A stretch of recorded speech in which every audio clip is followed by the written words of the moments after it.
அதுதான் புற்றுநோய்க்கு காரணம். அது எப்படிங்க ஐயா வயிற்றுக்குள்ள போச்சு? நம்ம பயன்படுத்துற நெகிழி பொருட்கள் சின்ன சின்ன துகள்களா மாறி காற்றோட கலக்குது. அந்த காற்றை சுவாசிக்கிறது தாம்மா இவ்வளவு பெரிய பிரச்சனைக்கு காரணம். ஐயா ஐயா எவ்வளவு செலவானாலும் பரவாயில்லையா, இந்த உலகத்தை ஏன்னு பார்க்காத இந்த பிஞ்சு குழந்தைய எப்படியாவது காப்பாத்தி கொடுங்க ஐயா, உங்களுக்கு புண்ணியமா போகும். அழாதீங்க உட்காருங்க. குழந்தைய காப்பாத்த என்னால முடிஞ்ச சிகிச்சைகளை பண்றேன். சரிங்க ஐயா.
ரெண்டு நாடகத்தை கற்றுக் கொடுத்த ஈரோடு நாடக கொட்டாயிலிருந்து வந்திருக்காங்க.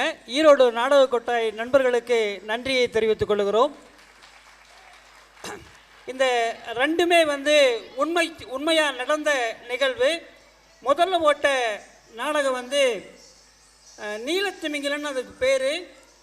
ஒரு 10 யானை சேர்ந்தால் எவ்வளவு பெருசாக இருக்குமோ அந்த அளவுக்கு மிகப்பெரிய உருவம் கொண்ட அந்த நீலத்திமிங்கலம் குட்டி போட்டு தன்னுடைய குட்டியை பால் ஊட்டுறதுக்காக ரொம்ப முயற்சி பண்ணுது.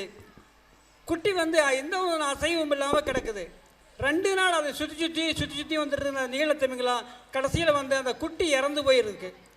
காரணம் என்னென்னா, நம்ம போட்ட நெகிழி குப்பையெல்லாம் ஆற்றில் அடிச்சுட்டு போய் கடலில் சேர்த்து கடலில் மிகப்பெரிய மலைகளாகி அந்த மலைகளுக்குள்ளே சிக்கி அந்த நீலத்திமிங்கலத்துடைய குட்டி இறந்து போகுது. ஆகவே நாம் தான் குற்றவாளி என்பதை காட்டுவதற்காக அந்த நெகிழி நாடகம்.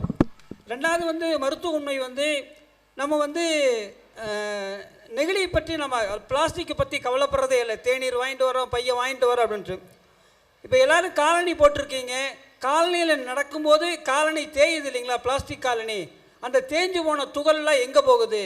காற்றில் கலந்து நம்ம சுவாசத்தின் வழியாக உள்ளே போய் அல்லது உணவு வழியாக உள்ளே போய் புற்றுநோயை உருவாக்குது அப்படிங்கிற உண்மை சம்பவத்தை தான் அவங்க நாடகமாக பண்ணியிருக்காங்க. அதற்காக ஒத்துழைப்பு கொடுத்த ஈரோடு நாடக கொட்டாய் நண்பர்களுக்கு நன்றி.